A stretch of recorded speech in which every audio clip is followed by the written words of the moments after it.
मैं एक कदों क संभव हो सकेगा ਜਿਹੜਾ 1000 ਰੁਪਇਆ ਅਸੀਂ ਔਰਤਾਂ ਦੇ ਨਾਲ ਵਾਦਾ।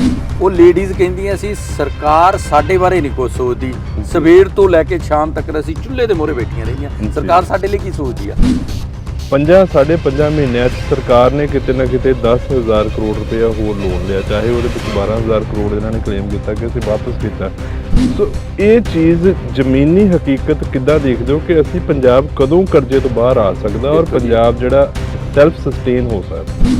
ਜੇ ਅਸੀਂ ਵਾਈਟ ਪੇਪਰ ਨਾ ਲਿਆਉਂਦੇ ਸਾਨੂੰ ਵੀ ਵਿਧਾਇਕ ਹੋਣ ਦੇ ਨਾਤੇ ਵੀ ਪਤਾ ਨਹੀਂ ਲੱਗਣਾ ਸੀ ਕਿ ਪਿੱਛੇ ਹੋਇਆ ਕੀ ਹੈ। ਆਟਾ ਦਾਲ ਸਕੀਮ ਦੇ ਪੈਸੇ ਨਹੀਂ ਪਿਛਲੇ ਕਈ ਸਾਲਾਂ ਤੋਂ ਆ ਜਿਹੜੇ ਪੈਂਡਿੰਗ ਦਿੱਤੇ ਹੀ ਨਹੀਂ ਸੀਗੇ, ਉਹ ਹਜ਼ਾਰਾਂ ਕਰੋੜ ਰੁਪਈਆ ਲੋਨ ਕਢਾਇਆ ਇਹਦੇ 'ਚ ਪੰਜਾਬ ਸਰਕਾਰ ਦੇ। ਫਿਰ ਜਿਹੜੀ ਸੀਗਾ ਪੇ ਕਮਿਸ਼ਨ ਉਹ ਹੀ ਨਹੀਂ 16 ਤੋਂ ਲੈ ਕੇ 21 ਤੱਕ, 10ਵੇਂ ਮਹੀਨੇ ਤੱਕ ਮੇਰਾ ਖਿਆਲ ਦਿੱਤਾ ਨਹੀਂ ਤਾਂ 11ਵੇਂ ਮਹੀਨੇ ਸੀ ਚਾਲੂ ਕਰਤਾ, ਉਹ ਵੀ ਸਾਰਾ ਪੈਸਾ। ਬਲਕਿ ਜੋ ਵੀ ਅੱਜ ਤੱਕ ਪਿਛਲੀਆਂ ਸਰਕਾਰਾਂ ਨੇ ਕੀਤਾ ਸਿਰਫ ਵੋਟ ਬੈਂਕ ਲਈ ਕੀਤਾ, ਲੋਕਾਂ ਲਈ ਪੈਸਾ ਕੁਝ ਨਹੀਂ ਕੀਤਾ। ਜਿਹੜਾ ਕੰਮ ਅਸੀਂ ਕੀਤਾ, ਜਿਹੜਾ ਹੋ ਰਿਹਾ ਉਹ ਲੋਕਾਂ ਨੂੰ ਪਤਾ ਵੀ ਆ, ਦੱਸਣਾ ਵੀ ਜ਼ਰੂਰੀ, ਕਿਉਂਕਿ ਨਿਊਜ਼ ਇਸ ਕਰਕੇ ਹੀ ਆ। ਉਹ ਜਿਹੜੀ ਨਿਊਜ਼ ਵੀ ਅਖਬਾਰ ਲਾ ਰਹੀ ਉਹ ਵੀ ਸਾਡੀ ਐਡਵਰਟਾਈਜ਼ ਦੇ ਵਿੱਚ ਹੀ ਮਿਣੀ ਜਾਂਦੀ ਹੈ। ਮੈਂ ਜਾਣਦਾ ਰਹਿਣਾ, ਮੈਂ ਤਾਂ ਭੇਸ ਬਦਲ ਕੇ ਲੋਕਾਂ 'ਚ ਜਾਂਦਾ। ਪਿਛਲੇ ਹਫ਼ਤੇ ਮੈਂ ਆਹ ਗੱਡੀ ਖੜੀ ਆ, ਉਹ ਸਾਹਮਣੇ ਖੜੀ ਆ, ਕੋਈ ਗਨਮੈਨ ਨਹੀਂ ਸੀ, ਕੋਈ ਕੁਛ ਨਹੀਂ, ਮੈਂ ਦਾੜੀ ਬੰਨ੍ਹ ਕੇ ਪੈਂਟ ਕਮੀਜ਼ ਜੇ ਬਾਹਰ ਕੱਢ ਕੇ ਸਧਾਰਨ ਜਿਹਾ ਜਾ ਕੇ ਲੋਕ ਤਾਸ਼ ਖੇਲਦੇ ਸਾਡੇ ਕੰਢੀ 'ਚ ਮੈਂ ਜਾ ਕੇ ਬਹਿ ਜਾਂਦਾ। ਜਦ ਤੱਕ ਉਹਨਾਂ ਨੂੰ ਪਤਾ ਲੱਗਦਾ ਵੀ ਇਹ MLA ਸਾਹਿਬ ਹੈ ਤਾਂ ਜਦ ਤੱਕ ਉਹ ਬਹੁਤ ਕੁਛ ਸਾਨੂੰ ਦੱਸ ਦਿੰਦੇ ਆ। ਲੋਕ ਖੁਸ਼ ਆ, ਲੋਕ ਇਸ ਗੱਲੋਂ ਖੁਸ਼ ਆ ਕਿ ਜਿਹਨੇ ਪੰਜਾਬ ਦਾ ਬੇੜਾ ਗੜਕ ਕੀਤਾ, ਕੋਈ ਸਰਕਾਰ ਤਾਂ ਆਈ ਉਹਨਾਂ ਨੂੰ ਨੱਥ ਪਾਉਣ ਲਈ। ਲੋਕ ਜਦੋਂ ਸਾਡੇ ਨਾਲ ਆ ਨਾ, ਅਸੀਂ ਵੀ ਤਦੇ ਸੁਧਾਰ ਕਰ ਸਕਦੇ, ਇਕੱਲੇ ਤਾਂ ਅਸੀਂ ਵੀ ਨਹੀਂ ਕਰਨਾ। ਅਸੀਂ ਜੋ ਰੌਲਾ ਤੁਹਾਡੇ ਆ ਚੈਨਲ ਤੇ ਮੈਂ ਪਾਈ ਜਾਂਦਾ ਕਰਪਸ਼ਨ ਬੰਦ ਹੋ ਗਈ, ਜਿੰਨਾ ਚਿਰ ਸਾਨੂੰ ਲੋਕ ਨਹੀਂ ਨਾ ਆ ਕੇ ਦੱਸਦੇ ਉਹਨਾਂ ਚਿਰ ਗੱਲ ਨਹੀਂ ਬਣਨੀ। ਤੁਹਾਡੀ ਮੈਂ ਗੱਲ ਨਾਲ ਬਿਲਕੁਲ ਐਗਰੀ ਹਾਂ। ਸਾਡੀ ਥਿੰਕ ਹੋ ਰਿਹਾ, ਅਸੀਂ ਕਹਿੰਦੇ 1 ਤੋਂ ਲੈ ਕੇ 10 ਏਕੜ ਤੱਕ ਨੂੰ ਅਸੀਂ ਕਿੱਦਾਂ ਬਚਾਉਣਾ, ਅਸੀਂ ਉਧਰ ਨੂੰ ਤੁਰੇ ਹੋਏ। ਸਰ, ਜਿਹੜੀ ਆਮ ਤੌਰ ਤੇ ਅਸੀਂ ਦੇਖਦੇ ਹਾਂ ਕਿ ਸਰਕਾਰ ਲੋਕਾਂ ਨੂੰ ਖੁਸ਼ ਕਰਨ ਵਾਸਤੇ ਪਲੀਜ਼ ਦੀ ਪਾਲਿਸੀ ਦੇ ਉੱਤੇ ਚੱਲਦੀ ਔਰ ਉਹਦੇ ਨਾਲ ਕਿਤੇ ਨਾ ਕਿਤੇ ਅਗਰ ਅਸੀਂ ਗੱਲ ਕਰੀਏ ਕਿ ਧਰਨੇ ਜਿਹੜੇ ਆ ਪ੍ਰਦਰਸ਼ਨ ਸੜਕਾਂ ਦੇ ਉੱਤੇ ਲੋਕ ਛੋਟੀਆਂ ਡਿਮਾਂਡਸ ਨੂੰ ਲੈ ਕੇ ਬਲੌਕ ਕਰ ਦਿੰਦੇ ਆ, ਰੇਲ ਗੱਡੀਆਂ ਰੋਕ ਦਿੰਦੀਆਂ, ਇਹਦੇ ਨਾਲ ਆਮ ਜਨਤਾ ਦੀ ਪਰੇਸ਼ਾਨੀ ਸ਼ਾਇਦ ਬਹੁਤ ਜ਼ਿਆਦਾ ਵੱਧ ਜਾਂਦੀ। ਇੰਡਸਟਰੀ ਨੂੰ ਦੇ ਰਹੇ ਹਾਂ, ਇੰਡਸਟਰੀ ਵਾਲਿਆਂ ਨੂੰ ਬੁਲਾ ਰਹੇ ਹਾਂ। ਮਿੱਲਾਂ ਦਾ ਤੁਹਾਡੇ ਸਾਹਮਣੇ ਕਿਸਾਨਾਂ ਨੇ ਮੰਗ ਰੱਖੀ ਸੀ, 300 ਕਰੋੜ ਰੁਪਈਆ ਪੈਂਡਿੰਗ ਸੀ। 7 ਤਰੀਕ ਤੱਕ ਅਸੀਂ ਵਾਅਦਾ ਕੀਤਾ ਜੀ, 200 ਕਰੋੜ ਅਸੀਂ ਪਾ ਚੁੱਕੇ ਹਾਂ। 100 ਕਰੋੜ 2-3 ਦਿਨਾਂ ਦੇ ਵਿੱਚ ਅਸੀਂ ਪਾ ਦੇਣਾ ਔਰ ਉਹਨਾਂ ਕਿਸਾਨਾਂ ਦਾ ਸਰਕਾਰੀ ਮਿੱਲਾਂ ਵੱਲ ਜਿੰਨਾ ਬਕਾਇਆ ਸਾਰਾ ਇਹ ਬੜੀ ਵੱਡੀ ਇੱਕ ਕਹਿ ਲਓ ਅਚੀਵਮੈਂਟ ਹੈ ਕਿ ਪਿੱਛੇ ਅਸੀਂ ਦੇਖਦੇ ਰਹੇ ਹਾਂ। ਪਿਆਰੇ ਦਰਸ਼ਕਾਂ ਦਾ ਇਸ ਖਾਸ ਪੇਸ਼ਕਸ਼ ਵਿੱਚ ਬਹੁਤ-ਬਹੁਤ ਸਵਾਗਤ ਦੋਸਤੋ। ਅੱਜ ਅਸੀਂ ਟਾਂਡਾ ਦੀ ਧਰਤੀ ਤੇ ਔਰ ਇੱਥੋਂ ਦੇ MLA ਜਸਬੀਰ ਸਿੰਘ ਰਾਜਾ ਜੀ, ਜੋ ਕਿ ਇੱਕ ਨਿਧੜਕ ਔਰ ਬੇਬਾਕੀ ਦੇ ਨਾਲ ਗੱਲਬਾਤ ਕਰਨ ਵਾਸਤੇ ਜਾਣੇ ਜਾਂਦੇ ਆ, ਸਮਾਜ ਸੇਵਾ ਵਾਸਤੇ ਇਹਨਾਂ ਨੇ ਰਾਜਨੀਤੀ ਨੂੰ ਅਪਣਾਇਆ ਔਰ ਵਿਦੇਸ਼ ਤੋਂ ਜਿਹੜਾ ਹੈ ਉਹ ਆਪਣਾ ਛੱਡ ਕੇ ਔਰ ਭਾਰਤ ਦੇ ਵਿੱਚ ਜਿਹੜਾ ਹੈ ਆਪਣੀ ਸਰਜ਼ਮੀਨ ਦੇ ਉੱਤੇ ਜਿਹੜੀ ਸੇਵਾ ਭਾਵਨਾ ਨੂੰ ਲੈ ਕੇ ਬਤੌਰ ਰਾਜਨੀਤੀ ਵਿੱਚ ਆਏ। ਬਹੁਤ-ਬਹੁਤ ਸਵਾਗਤ ਹੈ ਸਰ ਤੁਹਾਡਾ। ਸਰ, ਤੁਹਾਡੀ ਜਿਹੜੀ ਰਾਜਨੀਤਿਕ ਜਰਨੀ ਹੈ, ਅਗਰ ਉਸ ਨੂੰ ਦੇਖਿਆ ਜਾਏ ਤਾਂ ਤੁਸੀਂ ਕਿਸ ਤਰੀਕੇ ਨਾਲ ਅਸੈਸ ਕਰਦੇ ਹੋ? ਕਿਉਂਕਿ ਆਮ ਤੌਰ ਤੇ ਪੰਜਾਬ ਦੇ ਲੋਕਾਂ ਵਿੱਚ, ਯੂਥ ਵਿੱਚ ਤਾਂ ਇੱਕ ਬੜੀ ਵੱਡੀ ਦੌੜ ਲੱਗੀ ਹੋਈ ਵਿਦੇਸ਼ਾਂ ਵਿੱਚ ਜਾਣ ਵਾਸਤੇ, ਤੁਸੀਂ USA ਤੋਂ ਵਾਪਸ ਆਪਣੀ ਜ਼ਮੀਨ ਦੇ ਨਾਲ ਜੁੜਨ ਵਾਸਤੇ ਆਏ, ਸੋ ਇਹ ਕਿੱਦਾਂ ਹੋਇਆ ਔਰ ਇਹਦੇ ਬਾਰੇ ਸਾਡੇ ਦੱਸੋ। ਪਹਿਲੇ ਤਾਂ ਮੈਂ ਸਾਰੇ ਸਰੋਤਿਆਂ ਨੂੰ ਪਿਆਰ ਭਰੀ ਸਤਿ ਸ਼੍ਰੀ ਅਕਾਲ ਜੀ ਔਰ ਤੁਹਾਡਾ ਬਹੁਤ ਧੰਨਵਾਦ। ਤੁਸੀਂ ਨਿਮਾਣੇ ਜਿਹੇ ਲੋਕਾਂ ਨੂੰ ਉਹਨਾਂ ਦੇ ਦਿਲ ਦੇ ਅਰਮਾਨ ਸੁਣਨ ਲਈ ਪਹੁੰਚਦੇ ਹੋ। ਮੈਂ 1994 'ਚ ਬਾਹਰ ਗਿਆ ਸੀਗਾ ਅਮਰੀਕਾ, ਰੈਸਲਿੰਗ ਕਰਦਾ ਸੀ ਇੱਥੇ। ਮੈਂ DAV ਕਾਲਜ ਪੜ੍ਹਿਆ ਹੁਸ਼ਿਆਰਪੁਰ ਔਰ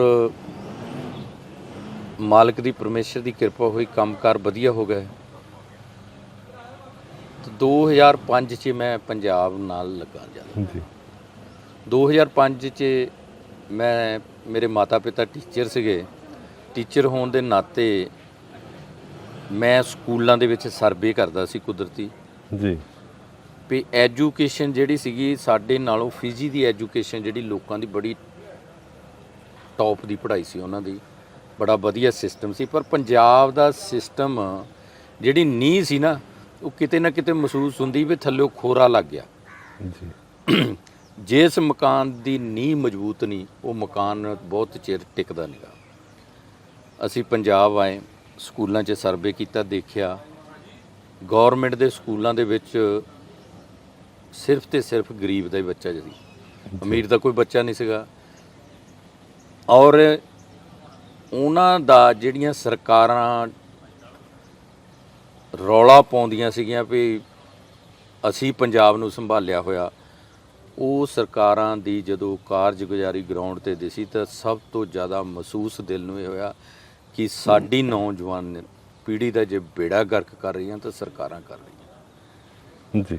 ਕਿਉਂਕਿ ਇਸ ਹੀ ਸਰਕਾਰੀ ਸਕੂਲਾਂ 'ਚ ਤੁਸੀਂ ਟਾਂਡੇ ਦੇ 5-10 ਕਿਲੋਮੀਟਰ 'ਚ ਰੱਸੀ ਫੜ ਲਓ, ਜੀ ਡੀਜੀਪੀ ਕਿੰਨੇ ਲੱਗੇ, ਪ੍ਰਿੰਸੀਪਲ ਸੈਕਟਰੀ ਬਾਦਲ ਸਾਹਿਬ ਦੇ ਰਹੇ ਨੇ, ਸੰਧੂ ਸਾਹਿਬ ਸਾਡੇ ਇੱਥੇ ਬਿਲਕੁਲ ਕਲੋਜ਼ ਨੇ। ਔਰ ਐਜੂਕੇਸ਼ਨ ਦੇ ਵਿੱਚ ਟੌਪ ਤੇ ਮੰਨਿਆ ਜਾਂਦਾ ਸੀ ਟਾਂਡਾ, ਔਰ ਹੁਸ਼ਿਆਰਪੁਰ ਵੈਸੇ ਵੀ ਹੁਸ਼ਿਆਰਾਂ ਦਾ ਮੰਨਿਆ ਜਾਂਦਾ, ਪਰ ਗੌਰਮੈਂਟ ਦੇ ਇਸ ਖੇਤਰ ਨੂੰ ਵੱਲ ਧਿਆਨ ਹੀ ਨਹੀਂ ਦਿੱਤਾ। ਜੀ ਸਰ, ਜਿਹੜੀ ਤੁਸੀਂ ਇੱਕ ਬੜਾ ਇੰਪੋਰਟੈਂਟ ਇਸ਼ੂ ਚੁੱਕਿਆ ਐਜੂਕੇਸ਼ਨ ਦਾ, ਸੋ ਐਜੂਕੇਸ਼ਨ ਦੇ ਵਿੱਚ ਇੱਕ ਬਹੁਤ ਵੱਡਾ ਕਿੰਤੂ ਪਰੰਤੂ ਜਿਹੜਾ ਸਾਨੂੰ ਦੇਖਣ ਨੂੰ ਮਿਲਦਾ ਹੈ ਦਿੱਲੀ ਮਾਡਲ। ਪੰਜਾਬ ਦੇ ਵਿੱਚ ਅਸੀਂ ਦਿੱਲੀ ਮਾਡਲ ਲਾਗੂ ਕਰਨਾ ਚਾਹ ਰਹੇ, ਔਰ ਕਿਤੇ ਨਾ ਕਿਤੇ ਸਰਕਾਰਾਂ ਪ੍ਰੀਵੀਅਸ ਗਵਰਨਮੈਂਟਸ ਇਹ ਕਹਿੰਦੀਆਂ ਜਾਂ ਟੀਚਰਸ ਹੀ ਕਿਤੇ ਨਾ ਕਿਤੇ ਕਿ ਨੈਸ਼ਨਲ ਅਚੀਵਮੈਂਟ ਸਰਵੇ ਦੇ ਵਿੱਚ ਪੰਜਾਬ ਨੰਬਰ 1 ਆਇਆ, ਜਿਹਨੂੰ ਇਸ ਮੌਜੂਦਾ ਸਰਕਾਰ ਡਿਨਾਈਲ ਤੇ ਮੂਡ ਦੇ ਵਿੱਚ ਹੈ ਕਿ ਕਿਤੇ ਨਾ ਕਿਤੇ ਅਸਲ ਸਥਿਤੀ ਕੀ ਹੈ ਔਰ ਕਿਸ ਤਰੀਕੇ ਨਾਲ ਤੁਸੀਂ ਇਹ ਸਾਰੀ ਚੀਜ਼ ਨੂੰ ਦੇਖੋ। ਦਿੱਲੀ ਮਾਡਲ ਕੀ ਆ ਜੀ? ਸਿਰਫ ਪਾਲਿਸੀ ਤੇ ਨੀਤੀ ਤੇ ਨੀਅਤ ਚੇਂਜ ਕੀਤੀ ਹੈ ਜੀ ਬਾਕੀ ਤੇ ਸਿਸਟਮ ਉਹੀ ਆ। ਜੀ ਉਸ ਹੀ ਜਗ੍ਹਾ ਤੇ ਸਕੂਲ ਨੇ ਸੋਚ ਚੇਂਜ ਕੀਤੀ ਆ। ਜੇ ਦਿੱਲੀ ਨੇ ਕੰਮ ਕੀਤਾ ਤਾਂ ਬਾਹਰਲੇ ਦੇਸ਼ਾਂ ਦੀ ਪਾਰਲੀਮੈਂਟਾਂ ਦੇ ਵਿੱਚ ਜੀ ਨਾਮ ਲੈ ਹੋ ਰਿਹਾ ਕਿ ਵਾਕਿਆ ਜਿਹੜੇ ਦਿੱਲੀ ਦੇ ਵਿੱਚ ਦਿੱਲੀ ਦੇ ਮੁੱਖ ਮੰਤਰੀ ਅਰਵਿੰਦ ਕੇਜਰੀਵਾਲ ਜੀ ਨੇ ਸਕੂਲ ਬਣਾਏ, ਉਹ ਦੇਖਣ ਯੋਗ ਆ, ਔਰ ਪੜ੍ਹਾਈ ਵੀ ਦੇਖਣ ਯੋਗ ਆ। ਜੀ ਗੱਲ ਕੁਛ ਨਹੀਂ ਗਈ, ਨੀਅਤ ਗਾਇਬ ਹੋ ਗਈ ਸੀ। ਮੈਂ ਹੁਣ ਤੁਹਾਨੂੰ ਇੱਥੇ ਦੱਸਾਂ, ਜੇ ਸਰਕਾਰ ਗੌਰਮੈਂਟ ਸਕੂਲਾਂ ਨੂੰ ਸਹੀ ਤਰੀਕੇ ਨਾਲ ਚਲਾਉਂਦੀ ਤਾਂ ਅੱਜ ਪ੍ਰਾਈਵੇਟ ਇੰਸਟੀਚਿਊਟਸ ਜਾਂ ਸਕੂਲਾਂ ਨੇ ਬੜਾਵਾ ਨਹੀਂ ਮਿਲਣਾ ਸੀ। ਜੀ ਪੇਰੈਂਟਸ ਦੀ ਮਜਬੂਰੀ ਹੋ ਗਈ, ਪੇਰੈਂਟਸ ਦੇ ਦਿਸ ਨਹੀਂ ਰਿਹਾ ਸੀ ਕੁਛ, ਕਿਹੜਾ ਮੈਂ ਹੀ ਆ ਜਾਂ ਤੁਸੀਂ ਆ, ਜੀ ਜਿੱਦਾਂ ਦਾ ਸਰਕਾਰੀ ਸਕੂਲਾਂ ਦਾ ਰੁਤਬਾ ਹੋ ਗਿਆ ਸੀ, ਕਿਹੜਾ ਆਪਣੇ ਬੱਚੇ ਨੂੰ ਨਰਕ ਦੇ ਵਿੱਚ ਤੱਕਦਾ।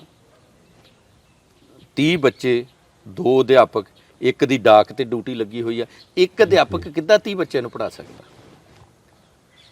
ਜੀ ਸੰਭਵ ਨਹੀਂ ਸੀ। ਜੀ ਦਿੱਲੀ ਮਾਡਲ ਦੇ ਵਿੱਚ ਸਿਰਫ ਚੇਂਜਿੰਗ ਕੀਤੀ ਆ, ਬੱਚੇ ਵਾਕਈ ਮਹਿਸੂਸ ਕਰਦੇ ਕਿ ਅਸੀਂ ਸਕੂਲ 'ਚ ਆਏ ਆ। ਜੀ ਟੀਚਰ ਨੂੰ ਵੀ ਪੜ੍ਹਾਉਣ ਦੇ ਵਿੱਚ ਮਨ ਲੱਗਦਾ ਆ, ਸਹੂਲਤ ਆ। ਬਾਹਰਲੇ ਦੇਸ਼ਾਂ 'ਚ ਕਿਉਂ ਬੱਚੇ ਜਾਂਦੇ ਆ?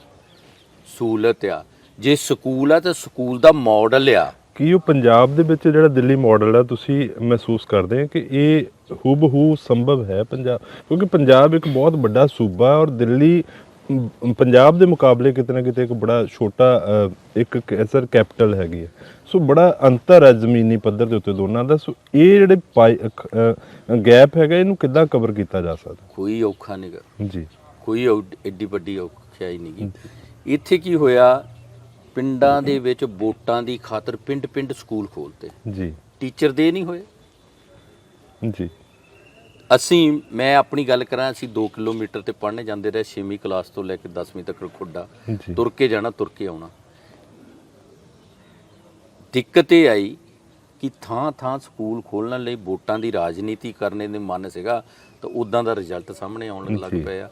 ਅਸੀਂ ਸਕੂਲ ਬਣਾਵਾਂਗੇ, ਉੱਥੇ ਬਣਾਵਾਂਗੇ ਜਿੱਥੇ ਸਕੂਲ ਆ, ਪਰ ਜਿੱਥੇ 5 ਬੱਚੇ ਆ ਜਾਂ 3 ਬੱਚੇ ਆ, ਜੀ ਉੱਥੇ ਤਾਂ ਸਕੂਲ ਦੀ ਕੋਈ ਸੈਂਸ ਨਹੀਂ ਬਣਦੀ। ਜੀ ਕਿ ਹੌਲੀ ਅਸੀਂ ਇੱਕ ਸਕੂਲ ਬਣਾਵਾਂਗੇ 5-7 ਪਿੰਡਾਂ ਦੇ ਵਿੱਚ, ਟਰਾਂਸਪੋਰਟ ਦਾ ਇੰਤਜ਼ਾਮ ਕਰਾਂਗੇ ਸਰਕਾਰੀ ਦਾ, ਠੀਕ ਆ, ਤਾਂ ਆਪੇ ਸਕੂਲ ਵਧੀਆ ਹੋ ਜਾਣੇ, ਟੀਚਰ ਪੂਰੇ ਹੋ ਗਏ, ਬੱਚਿਆਂ ਦੇ ਬਹਿਣ ਨੂੰ ਕਮਰੇ ਹੋ ਗਏ ਸਾਫ਼ ਸੁਥਰੇ, ਠੀਕ ਹੈ ਨਾ।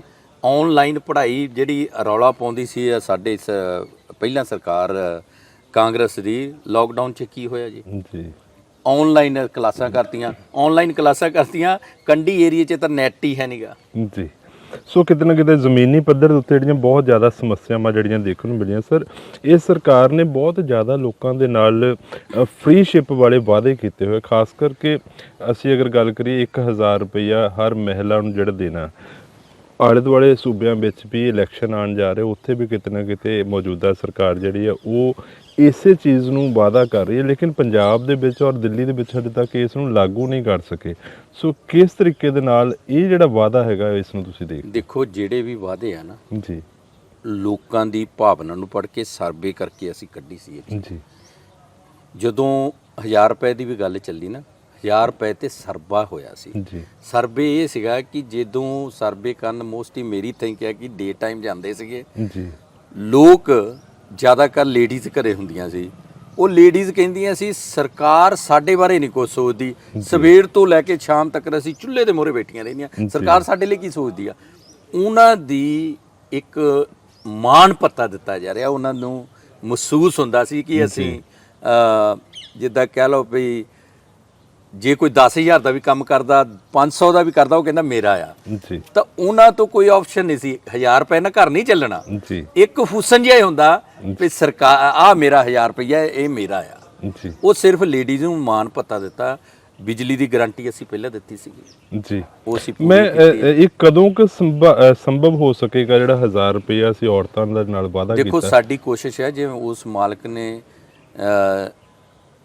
ਸਾਡੀ ਸਰਕਾਰ ਤੇ ਮਿਹਰ ਭਰੇ ਹੱਥ ਰੱਖਿਆ, ਜੀ, ਮਾਨ ਸਾਹਿਬ ਦੀ ਸੋਚ ਆ ਕਿ ਜਿਹੜੀਆਂ ਗਰੰਟੀਆਂ ਦਿੱਤੀਆਂ ਜਲਦੀ ਤੋਂ ਜਲਦੀ ਅਸੀਂ ਪੂਰੀਆਂ ਕੀਤੀਆਂ, ਜਾਂ ਨਾ ਕਿ ਦੂਜੀਆਂ ਸਰਕਾਰਾਂ ਮੰਨ ਲਓ ਤੁਸੀਂ ਦੇਖਦੇ ਜਿੰਨੀ ਫਾਸਟ ਕੰਮ ਹੁਣ ਚੱਲ ਰਿਹਾ, ਇਹ ਕੰਮ ਤਾਂ ਦੂਜੀਆਂ ਸਰਕਾਰਾਂ ਇਲੈਕਸ਼ਨ ਤੋਂ 1 ਸਾਲ ਪਹਿਲਾਂ ਕਰਦੀਆਂ ਸੀ। ਦੂਸਰੀ ਜਿਹੜੀ ਚੀਜ਼ ਇਹਦੇ ਨਾਲ ਜੁੜੀ ਹੋਈ ਅਸੀਂ ਮੈਂ ਤੁਹਾਡਾ ਪੁਆਇੰਟ ਬੋਲਾਂਗਾ, ਅਸੀਂ ਟਰਾਈ ਆ ਸਾਡੀ ਕਿ ਐਸ ਐਂਡ ਤੱਕ ਅਸੀਂ ਇਹ ਸਹੂਲਤ ਨੈਕਸਟ ਸੈਕੰਡ ਗਾਰੰਟੀ ਦੇ ਦੇਈਏ। ਇੱਕ ਜਿਹੜੀ ਚੀਜ਼ ਕਿ ਬਿਜਲੀ ਦੀ ਜਿਹੜੀ ਹੈ ਫ੍ਰੀ ਸ਼ਿਪ ਜਿਹੜੀ ਆ ਉਹ ਸਟਾਰਟ ਹੋਈ 300 ਯੂਨਿਟ ਪਰ ਮੰਥ ਔਰ 600 ਇੱਕ ਬਿੱਲ ਸਰਕਲ ਦੇ ਵਿੱਚ। ਇਹਦੇ ਵਿੱਚ ਵੀ ਜਿਹੜਾ ਬਾਦ ਵਿਵਾਦ ਇਹ ਸੀਗਾ ਕਿ ਇਸ ਨੂੰ ਕਾਸਟਿਜ਼ਮ ਦੇ ਨਾਲ ਜੋੜ ਕੇ ਜਿਹੜਾ ਬਿਲਿੰਗ ਜਿਹੜੀ ਆ ਉਹ ਕਰ ਦਿੱਤੀ ਗਈ। ਨਹੀਂ ਐਸਸੀ ਔਰ ਐਸਸੀ ਜੀ, ਤੁਸੀਂ ਉਹਦੀ ਪੂਰੀ ਪੜਿਓ। ਇਹ ਤਾਂ ਸਿਰਫ ਆਪੋ ਕਿਤੇ ਨਾ ਕਿਤੇ ਜਨਰਲ ਕੈਟਾਗਰੀ ਵਾਲੇ ਇਹ ਮਹਿਸੂਸ ਕਰਦੇ ਕਿ ਸਾਡੇ ਨਾਲ ਸ਼ਾਇਦ ਕਿਤੇ ਨਾ ਕਿਤੇ ਵਿਤਕਰਾ। ਜਿਹਦੀ ਵੀ 600 ਯੂਨਿਟ ਤੋਂ ਕੋਈ ਵਰਗ ਵੀ ਆ ਜੀ, 600 ਯੂਨਿਟ ਤੱਕ ਉਹਦਾ ਬਿੱਲ ਮਾਫ, ਕਿਸੇ ਇੱਕ ਵਰਗ ਦਾ ਨਹੀਂਗਾ ਜੀ। ਗੱਲ ਇਹ ਆਪੋਜੀਸ਼ਨ ਨੂੰ ਕੁਝ ਲੱਭਦਾ ਨਹੀਂ ਜੀ। ਹੁਣ ਮੈਂ ਤੁਹਾਨੂੰ ਇਹਨਾਂ ਦੀਆਂ ਦੱਸਦਾ ਜੀ, ਮੈਂ ਵਿਧਾਨ ਸਭਾ ਦੇ ਵਿੱਚ ਐਗਰੀਕਲਚਰ ਕਮੇਟੀ ਦਾ ਮੈਂਬਰ ਹਾਂ ਜੀ। ਸਾਨੂੰ ਇਹਨਾਂ ਦੇ ਪਿਛਲੇ ਸਾਲਾਂ ਦੇ ਬਣਾਏ ਉਹ ਫਿਲਮਾਂ ਦਿਖਾਉਂਦੇ ਆ। ਇਹ ਕਿਸਾਨ ਆ ਜੀ, 1 ਏਕੜ ਚੋਂ ਲੱਖ ਰੁਪਈਆ ਕਮਾਉਂਦਾ। ਤੁਸੀਂ ਦੱਸੋ ਗਰਾਊਂਡ ਲੈਵਲ ਤੇ ਕੀ ਕਹਤੇ ਆਏ? ਜੀ। ਕਿਹੜਾ ਕਿਸਾਨ ਹੈ ਜਿਹੜਾ ਇੱਕ ਖੇਤ 'ਚ ਕੋਈ ਹੋਊਗਾ ਇੱਕ ਅੱਧਾ, ਪਰ ਸਿਰਫ ਕੀ ਆ ਲੋਕਾਂ ਨੂੰ ਪੇਪਰ ਵਰਗੇ। ਹੁਣ ਤੁਸੀਂ ਸਵਾਲ ਕੀਤਾ ਸੀ ਕਿ ਪੰਜਾਬ ਨੰਬਰ 1 ਹੈ ਐਜੂਕੇਸ਼ਨ 'ਚ, ਜੀ। ਉਹ ਪੇਪਰਾਂ 'ਚ ਹੀ ਆ। ਤੁਸੀਂ ਮੇਰੇ ਨਾਲ ਕੈਮਰਾ ਚੱਕੋ ਹੁਣ, ਜੀ। ਅਸੀਂ ਟੀਚਰਾਂ ਨੂੰ ਪੁੱਛਦੇ ਆ, ਮੈਂ ਅਕਸਰ ਜਾਣਾ ਰਹਿਣਾ, ਉਹ ਕਹਿੰਦੇ ਜੀ ਹੁਣ ਥੋੜਾ ਜਿਹਾ ਲੋਕਾਂ ਦਾ ਰੁਝਾਨ ਜਿਹਾ ਇਹਨੂੰ ਵੱਧ ਗਿਆ ਜੀ, ਸਰਕਾਰੀ ਸਕੂਲਾਂ ਵੱਲ ਨੂੰ। ਮੇਰੇ ਇੱਥੇ 2 ਬਲਾਕ ਪੈਂਦੇ ਜੀ, ਨੰਬਰ 1 ਤੇ ਨੰਬਰ 2, ਟਾਂਡਾ ਬਲਾਕ ਤੇ ਭੁੰਗਾ ਬਲਾਕ। ਟਾਂਡੇ ਬਲਾਕ ਦੇ ਵਿੱਚ ਅਸੀਂ ਟੀਚਰ ਪੂਰੇ ਕਰਤੇ ਆ ਜਿੱਥੇ ਜਿੱਥੇ ਘਾਟ ਸੀਗੀ, ਜੀ। ਠੀਕ ਹੈ ਜੀ। ਬਲਾਕ 2 ਦੇ ਵਿੱਚ ਅਸੀਂ ਕਰਨ ਜਾ ਰਹੇ ਹਾਂ ਕਿਉਂਕਿ ਸਰਕਾਰ ਕਰਨਾ ਚਾਹੁੰਦੀ, ਸਰਕਾਰ ਪੱਕੇ ਮੁਲਾਜ਼ਮ ਵੀ ਕਰਨਾ ਚਾਹੁੰਦੀ ਆ, ਸਰਕਾਰ ਨਵੀਆਂ ਅਪਾਇੰਟਮੈਂਟਾਂ ਵੀ ਦੇਣੀਆਂ ਚਾਹੁੰਦੀ ਆ, ਲੇਕਿਨ ਕਿਤੇ ਨਾ ਕਿਤੇ ਮੈਂ ਆਪ ਸੋਚਦਾ ਵੀ ਪਿਛਲੀਆਂ ਸਰਕਾਰਾਂ ਨੇ ਜੋਬਾਂ ਨਾ ਦੇਣ ਕਰਕੇ ਆਪਣੇ ਬੰਦਿਆਂ ਤੋਂ ਪਟੀਸ਼ਨਾਂ ਹਾਈ ਕੋਰਟ ਪਾਈਆਂ ਹੋਈਆਂ। ਜੀ। ਜਿਹੜੀ ਫਾਈਲ ਚੱਕ ਲਓ ਉਹਦਾ ਹੀ ਮੈਟਰ ਹਾਈ ਕੋਰਟ, ਜਿਹੜੀ ਫਾਈਲ ਚੱਕ ਲਓ। ਸਭ ਤੋਂ ਜ਼ਿਆਦਾ ਹਾਈ ਕੋਰਟ ਦੇ ਵਿੱਚ ਪਿਛਲੇ 10 ਸਾਲਾਂ 'ਚ ਤੁਸੀਂ ਐਵਰੇਜ ਕੱਢੋ ਕਿੰਨੇ ਕੇਸ ਹੈ। ਸਰਕਾਰ ਬਹੁਤ ਕੁਝ ਕਰਨਾ ਚਾਹੁੰਦੀ ਪਈ ਹੈ ਔਰ ਜਿਸ ਤਰੀਕੇ ਦੇ ਨਾਲ ਵਿਉਂਤਬੰਦੀ ਵੀ ਤੁਸੀਂ ਕਰ ਰਹੇ ਹੋ ਕਿ ਅਸੀਂ ਬਹੁਤ ਜਲਦ ਲੋਕਾਂ ਨੂੰ ਇੰਪਲਾਈ ਵੀ ਕਰਨਾ ਹੈ ਔਰ ਉਹਨਾਂ ਨੂੰ ਅਸੀਂ ਕੰਮ ਵੀ ਦੇਣਾ ਔਰ ਫ੍ਰੀ ਸ਼ਿਪ ਵੀ ਦੇਣੀ। ਇੱਕ ਪਾਸੇ ਪੰਜਾਬ ਦੇ ਉੱਤੇ ਲਗਭਗ 3.25 ਲੱਖ ਕਰੋੜ ਦਾ ਕਰਜ਼ਾ ਹੈ ਔਰ ਦੂਸਰੇ ਪਾਸੇ ਅਸੀਂ ਉਹ ਕਰਜ਼ਾ ਵੀ ਮੋੜਨਾ ਔਰ ਇਹ ਸਾਰੀਆਂ ਸਹੂਲਤਾਂ ਵੀ ਦੇਣੀਆਂ। 5.5 ਮਹੀਨਿਆਂ 'ਚ ਸਰਕਾਰ ਨੇ ਕਿਤੇ ਨਾ ਕਿਤੇ 10,000 ਕਰੋੜ ਰੁਪਇਆ ਹੋਰ ਲੋਨ ਲਿਆ, ਚਾਹੇ ਉਹਦੇ ਵਿੱਚ 12,000 ਕਰੋੜ ਇਹਨਾਂ ਨੇ ਕਲੇਮ ਕੀਤਾ ਕਿ ਅਸੀਂ ਵਾਪਸ ਕੀਤਾ, but 2,000 crore the total deficit ਜਿਹੜਾ ਵਾਪਸ ਹੋਇਆ। ਸੋ ਇਹ ਚੀਜ਼ ਜ਼ਮੀਨੀ ਹਕੀਕਤ ਕਿੱਦਾਂ ਦੇਖਦੇ ਹੋ ਕਿ ਅਸੀਂ ਪੰਜਾਬ ਕਦੋਂ ਕਰਜ਼ੇ ਤੋਂ ਬਾਹਰ ਆ ਸਕਦਾ ਔਰ ਪੰਜਾਬ ਜਿਹੜਾ ਸੈਲਫ ਸਸਟੇਨ ਹੋ ਸਕਦਾ? ਦੇਖੋ ਤੁਸੀਂ ਗੱਲ ਕੀਤੀ ਆ ਕਰਜ਼ੇ ਦੀ ਜੀ। ਅਸੀਂ ਤਾਂ 5 ਮਹੀਨਿਆਂ 'ਚ ਲਿਆ ਹੋਣਾ, ਉਹ ਵੀ ਸਾਨੂੰ ਤਾਂ ਲੋੜ ਪਈ ਕਿ ਜਦੋਂ ਪਾਰਟੀ ਨਵੀਂ ਅਸੀਂ ਸਹੁੰ ਚੱਕੀ, ਅਸੀਂ ਅੰਦਰ ਵੜੇ, ਅੰਦਰ ਬਿਲਕੁਲ ਹੀ ਖਾਲੀ, ਦਲ ਜਿੱਥੇ ਪੈਰ ਰੱਖਦੇ ਆ ਅੱਜ ਦਲਦਲ ਹੀ ਆ। ਜੀ ਔਰ ਮੈਂ ਕਹਿੰਦਾ ਭਗਵੰਤ ਮਾਨ ਜੀ ਦਾ ਲੋਕਾਂ ਨੂੰ ਧੰਨਵਾਦ ਕਰਨਾ ਚਾਹੀਦਾ। ਅਸੀਂ ਗਰਾਊਂਡ ਟੱਚ ਤਾਂ ਕਰ ਗਏ ਨਾ, ਕਰਜ਼ਾ ਵਾਪਸ ਤਾਂ ਕਰਨ ਲੱਗ ਪਏ ਨਾ ਜੀ, ਕਰਜ਼ਾ ਵਾਪਸ ਤਾਂ ਕਰਨ ਲੱਗ ਪਏ ਨਾ। ਔਰ ਤੁਸੀਂ ਜਦੋਂ ਪਿਛਲਾ ਸੈਸ਼ਨ ਸੀ ਤੁਸੀਂ ਦੇਖਿਆ ਹੋਣਾ ਉਹਦੇ ਵਿੱਚ ਜੀ ਕਿ 30% ਅਸੀਂ ਇਨਕਰੀਜ਼ ਕੀਤੀ ਆ ਸਰਕਾਰ ਦੀ ਇਨਕਮ ਜੀ। ਉਦੋਂ ਤਾਂ ਹੁਣ ਤਾਂ ਮੇਰੇ ਖਿਆਲ 50% ਅਸੀਂ ਇਨਕਰੀਜ਼ ਕੀਤਾ ਆ, ਹੋ ਚੁੱਕਾ ਕਿਉਂਕਿ ਹੱਲੇ ਡਾਟਾ ਆਉਣਾ ਆ। ਮੈਂ ਉਹ ਤੁਹਾਨੂੰ ਨੈਕਸਟ ਆਪਾਂ ਜਦੋਂ ਹੋਈ ਮੁਲਾਕਾਤ ਦੱਸਾਂਗੇ। ਜੇ ਅਸੀਂ ਵਾਈਟ ਪੇਪਰ ਨਾ ਲਿਆਉਂਦੇ ਸਾਨੂੰ ਵੀ ਵਿਧਾਇਕ ਹੋਣ ਦੇ ਨਾਤੇ ਵੀ ਪਤਾ ਨਹੀਂ ਲੱਗਣਾ ਸੀ ਕਿ ਪਿੱਛੇ ਹੋਇਆ ਕੀ ਆ। ਆਟਾ ਦਾਲ ਸਕੀਮ ਦੇ ਪੈਸੇ ਨਹੀਂ ਪਿਛਲੇ ਕਈ ਸਾਲਾਂ ਤੋਂ ਆ ਜਿਹੜੇ ਪੈਂਡਿੰਗ ਦਿੱਤੇ ਹੀ ਨਹੀਂ ਸੀਗੇ। ਉਹ ਹਜ਼ਾਰਾਂ ਕਰੋੜ ਰੁਪਈਆ ਲੋਨ ਖੜਾ ਹੈ ਇਹਦੇ ਤੇ ਪੰਜਾਬ ਸਰਕਾਰ 'ਚ। ਫਿਰ ਜਿਹੜੀ ਸੀਗਾ ਪੇ ਕਮਿਸ਼ਨ ਉਹ ਹੀ ਨਹੀਂ 16 ਤੋਂ ਲੈ ਕੇ 21 ਤੱਕ 10ਵੇਂ ਮਹੀਨੇ ਤੱਕ ਮੇਰਾ ਖਿਆਲ ਦਿੱਤਾ ਨਹੀਂ ਤਾਂ 11ਵੇਂ ਮਹੀਨੇ 'ਚ ਚਾਲੂ ਕਰਤਾ। ਉਹ ਵੀ ਸਾਰਾ ਪੈਸਾ ਬਲਕਿ ਜੋ ਵੀ ਅੱਜ ਤੱਕ ਪਿਛਲੀਆਂ ਸਰਕਾਰਾਂ ਨੇ ਕੀਤਾ ਸਿਰਫ ਵੋਟ ਬੈਂਕ ਲਈ ਕੀਤਾ, ਲੋਕਾਂ ਲਈ ਭਾਈ ਸਾਹਿਬ ਕੁਝ ਨਹੀਂ ਕੀਤਾ। ਇੱਕ ਮੁਹੱਲਾ ਕਲੀਨਿਕ ਨੂੰ ਲੈ ਕੇ ਇਸ ਸਰਕਾਰ ਨੇ, ਕਿਉਂਕਿ ਅਸੀਂ ਆਲਮੋਸਟ ਹੂਬਹੂ ਦਿੱਲੀ ਮਾਡਲ ਜਿਹੜਾ ਉਹ ਕਾਪੀ ਕਰਦੇ ਪਏ ਆ, ਸੋ ਮੁਹੱਲਾ ਕਲੀਨਿਕ ਜਿਹੜੇ ਆ ਉਹ ਪੰਜਾਬ ਦੇ ਵਿੱਚ ਅਸੀਂ 75 ਦੀ ਬਜਾਏ 100 ਕਲੀਨਿਕ ਜਿਹੜੇ ਆ ਐਸਟੈਬਲਿਸ਼ ਕੀਤੇ ਗਏ ਜ਼ਮੀਨੀ ਪੱਧਰ ਦੇ ਉੱਤੇ, ਕਿਉਂਕਿ ਪਿੰਡ 'ਚ ਪਹਿਲਾਂ ਡਿਸਪੈਂਸਰੀਆਂ ਹੁੰਦੀਆਂ ਸੀ ਔਰ ਮੁਹੱਲਾ ਕਲੀਨਿਕ ਕਿੱਦਾਂ ਉਹਨਾਂ ਨਾਲ ਵੱਖ ਹੈ ਔਰ ਕੀ ਸੱਚੀ ਮੁੱਚੀ ਇਹ ਫੈਸਿਲਿਟੀਆਂ ਦੇਣ ਲੱਗ ਗਏ ਲੋਕਾਂ ਨੂੰ, ਕੀ ਹਾਲਾਤ ਹੈ? ਜੇ ਤੁਹਾਡੇ ਕੋਲ ਟਾਈਮ ਹੋਵੇ ਜੀ ਇੱਥੇ ਖੁੱਲੀ ਮੇਰੇ ਮੁਹੱਲਾ ਕਲੀਨਿਕ ਰੋਜ਼ ਦੀ 100 75 83 80 ਇੰਨੇ ਲੋਕਾਂ ਦੀ ਓਪੀਡੀ ਹੋ ਰਹੀ ਹੈ ਜੀ ਔਰ ਲੋਕ ਬੜੇ ਖੁਸ਼ ਨੇ। ਅਸੀਂ ਪਿੰਡਾਂ 'ਚ ਹੁਣ ਸਰਵੇ ਕਰਨਾ ਚਾਲੂ ਕੀਤਾ ਵੀ ਕਿੱਥੇ ਜਿਹੜੇ ਸੁਵਿਧਾ ਸੈਂਟਰ ਦੁਆਰਾ ਅਸੀਂ ਓਪਨ ਕਰ ਦਈਏ। ਕਈ ਬੇਲੋੜੇ ਸੁਵਿਧਾ ਸੈਂਟਰ ਬਣਾਤੇ ਜਿਨ੍ਹਾਂ ਦੀ ਲੋੜ ਨਹੀਂ ਹੁੰਦੀ ਜੀ। ਠੀਕ ਹੈ ਜੀ। ਹੁਣ ਮੇਰਾ ਏਰੀਆ ਦੇਖ ਲਓ, ਇੱਕ ਕੰਢੀ ਏਰੀਆ ਪੈ ਜਾਂਦਾ, ਇਹ ਮਿਡਲ ਪੈ ਜਾਂਦਾ, ਇੱਕ ਬੇਟ ਏਰੀਆ ਪੈ ਜਾਂਦਾ ਜੀ। ਅਸੀਂ ਤਿੰਨੇ ਜ਼ਰੂਰੀ ਭਾਗ ਹੁੰਦੇ ਆ। ਇੱਦਾਂ ਹੀ ਸਾਨੂੰ ਸੁਵਿਧਾ ਸੈਂਟਰ ਦੇ ਹੁਣ ਮੇਰੇ ਏਰੀਏ 'ਚ ਜਾਜੇ ਅਸੀਂ ਖਿਲਾ ਰਹੇ ਆ ਔਰ 7 ਦਿਨ ਅਸੀਂ ਚਾਲੂ ਕੀਤਾ ਸੀ। ਹੁਣ ਦੇਖਿਓ ਰਸ਼ ਨਹੀਂ ਪੈਂਦਾ, ਰਸ਼ ਨਹੀਂ ਪੈਂਦਾ। ਰਸ਼ ਉਦੋਂ ਪੈਂਦਾ ਸੀਗਾ ਜਦੋਂ ਡੇ ਟਾਈਮ ਸਿਰਫ ਕੰਮ ਸੀਗਾ। ਲੋਕ, ਮੈਂ ਤਾਂ ਅੱਖੀਂ ਦੇਖਦਾ ਰਿਹਾ ਜੀ, ਲੋਕ, ਮੈਂ ਦਿੱਲੀ ਰਿਹਾ ਆ, ਮਦਨ ਡੈਰੀ 'ਚੋਂ ਦੁੱਧ ਆਉਂਦਾ ਹੁੰਦਾ ਸੀ ਤਾਂ ਮੈਂ ਸਵੇਰੇ ਉੱਥੇ ਦਿੱਲੀ ਰਹਿੰਦੇ 4 ਵਜੇ ਡੋਲੂ ਲਾ ਦਿੰਦਾ ਸੀ ਇੱਦਾਂ ਜਾ ਕੇ ਲੈ ਜੀ। ਸੋ ਹਿਸਾਬ ਸੁਵਿਧਾ ਸੈਂਟਰ ਦੇ ਲੋਕ ਇੱਟਾਂ ਰੱਖ ਜਾਂਦੇ ਸੀ, ਨਾ ਲੈ ਕੇ ਜਾਂਦੇ ਸੀ। ਰਾਤ ਨੂੰ ਕੋਈ ਕਹਿੰਦਾ ਮੈਂ 3 ਵਜੇ ਇੱਟ ਤੇ ਉੱਥੇ ਰੱਖਿਆ। ਆਹ ਹਾਲਾਤ ਸੀਗੇ। ਪਰ ਅੱਜ ਤੁਸੀਂ ਜਾ ਕੇ ਦੇਖੋ ਹਕੀਕਤ ਗਰਾਊਂਡ ਤੇ ਬਹੁਤ ਡਿਫਰੈਂਟ ਹੈ, ਬਹੁਤ ਚੇਂਜ ਗਿਆ। ਇਹ ਸੱਚੀ ਮੁੱਚੀ ਲੋਕਾਂ ਨੂੰ ਇੰਨੀਆਂ ਸੁਵਿਧਾਵਾਂ ਮਿਲ ਰਹੀਆਂ, ਲੋਕ ਬਹੁਤ ਖੁਸ਼ ਆ ਤੇ ਸਰਕਾਰ ਨੂੰ ਐਡਵਰਟੋਰੀਅਲ ਦੀ ਲੋੜ ਕਿਉਂ ਪੈਂਦੀ ਹੈ? ਅਕਸਰ ਅਸੀਂ ਦੇਖਦੇ ਹਾਂ ਕਿ ਫੁੱਲ ਪੇਜ ਦੀ ਜਿਹੜੀ ਨਿਊਜ਼ ਦੀ ਸ਼ੇਪ ਦੇ ਵਿੱਚ ਕਈ ਵਾਰੀ ਐਡ ਦੀ ਲੋੜ ਜਿਹੜੀ ਹੈ, ਔਰ ਇਹ ਵੀ ਇੱਕ ਕਿੰਤੂ ਪਰੰਤੂ ਹੁੰਦਾ ਕਿ ਦੂਜੇ ਸੂਬਿਆਂ ਵਿੱਚ ਜਿੱਥੇ ਇਲੈਕਸ਼ਨ ਹੋਣ ਜਾ ਰਹੇ ਉੱਥੇ ਵੀ ਅਸੀਂ ਕਈ ਵਾਰੀ ਉਹ ਐਡਵਰਟਾਈਜ਼ਮੈਂਟ ਦੇਖਦੇ ਹਾਂ। ਸੋ ਪੰਜਾਬ ਦਾ ਕਿਤੇ ਨਾ ਕਿਤੇ ਪੈਸਾ ਰੈਵਨਿਊ ਜਿਹੜਾ ਉਹ ਖਰਚ ਹੋ ਰਿਹਾ, ਇਹਨੂੰ ਤੁਸੀਂ ਕਿੱਦਾਂ ਜਸਟੀਫਾਈ ਕਰਦੇ? ਦੇਖੋ ਇਹ ਆਪੋਜੀਸ਼ਨ ਦੇ ਜੀ ਐਲੀਗੇਸ਼ਨ ਆ ਜੀ। ਅਸੀਂ ਹੁਣ ਐਗਜ਼ਾਮਪਲ ਅਸੀਂ ਕੱਲ ਇੱਥੇ ਸਾਡੇ ਬੇਈ ਜਾ ਰਹੇ ਆ ਜੀ, ਅਸੀਂ ਕੱਲ ਮੀਟਿੰਗ ਕੀਤੀ ਡੀਸੀ ਦੇ, ਨਿਊਜ਼ ਲੱਗ ਗਈ। ਦੈਟ ਆਰ ਨੋ ਮੀਨ ਕਿ ਮੈਂ ਉਹਨੂੰ ਪੇਡ ਲਾਇਆ ਜੀ। ਜਿਹੜਾ ਕੰਮ ਅਸੀਂ ਕੀਤਾ, ਜਿਹੜਾ ਹੋ ਰਿਹਾ ਜੀ, ਉਹ ਲੋਕਾਂ ਨੂੰ ਪਤਾ ਵੀ ਆ, ਦੱਸਣਾ ਵੀ ਜ਼ਰੂਰੀ, ਕਿਉਂਕਿ ਨਿਊਜ਼ ਇਸ ਕਰਕੇ ਹੀ ਆ ਜੀ। ਉਹ ਜਿਹੜੀ ਨਿਊਜ਼ ਵੀ ਅਖਬਾਰ ਲਾ ਰਹੀ ਉਹ ਵੀ ਸਾਡੀ ਐਡਵਰਟਾਈਜ਼ ਦੇ ਵਿੱਚ ਹੀ ਮਨੀ ਜਾਂਦੇ ਉਹ ਜੀ। ਜਿਹੜੇ ਚੰਗੇ, ਦੇਖੋ ਪਿੰਡਾਂ 'ਚ ਤੁਸੀਂ ਚੱਲ ਜਾਓ, ਅੱਜ ਤਹਿਸੀਲੇ ਚੱਲ ਜਾਓ, ਮੈਂ ਜਾਣਾ ਰਹਿਣਾ, ਮੈਂ ਤਾਂ ਭੇਸ ਬਦਲ ਕੇ ਲੋਕਾਂ 'ਚ ਜਾਣਾ ਜੀ। ਪਿਛਲੇ ਹਫਤੇ ਮੈਂ ਆਹ ਗੱਡੀ ਖੜੀ ਆ, ਉਹ ਸਾਹਮਣੇ ਖੜੀ ਆ, ਕੋਈ ਗਨਮੈਨ ਨਹੀਂ ਸੀ, ਕੋਈ ਕੁਛ ਨਹੀਂ। ਮੈਂ ਦਾੜੀ ਬੰਨ੍ਹ ਕੇ ਪੈਂਟ ਕਮੀਜ਼ ਜੇ ਬਾਹਰ ਕੱਢ ਕੇ ਸਧਾਰਨ ਜਿਹਾ ਜਾ ਕੇ, ਲੋਕ ਤਾਸ਼ ਖੇਲਦੇ ਸਾਡੇ ਕੰਢੀ 'ਚ, ਮੈਂ ਜਾ ਕੇ ਬਹਿ ਜਾਣਾ। ਜਦ ਤੱਕ ਉਹਨਾਂ ਨੂੰ ਪਤਾ ਲੱਗਦਾ ਵੀ ਇਹ ਐਮਐਲਏ ਸਾਹਿਬ ਹੈ ਤਾਂ ਜਦ ਤੱਕ ਉਹ ਬਹੁਤ ਕੁਝ ਸਾਨੂੰ ਦੱਸ ਦਿੰਦੇ ਆ। ਲੋਕ ਖੁਸ਼ ਆ, ਲੋਕ ਇਸ ਗੱਲ ਨੂੰ ਖੁਸ਼ ਆ ਕਿ ਜਿਹਨੀ ਪੰਜਾਬ ਦਾ ਬੇੜਾ ਕੀਤਾ, ਗੜਕ ਕੀਤਾ, ਕੋਈ ਸਰਕਾਰ ਤਾਂ ਆਈ ਉਹਨਾਂ ਨੂੰ ਨੱਥ ਪਾਉਣ ਲਈ। ਹੁਣ ਤੁਸੀਂ ਦੇਖੋ ਜਿਹੜਾ ਘਟਾਲਾ ਕਰੋੜਾਂ ਤੋਂ ਥੱਲੇ ਕੋਈ ਘਟਾਲਾ ਨਹੀਂ ਅਸੀਂ ਨਹੀਂ ਲਾ ਰਹੇ।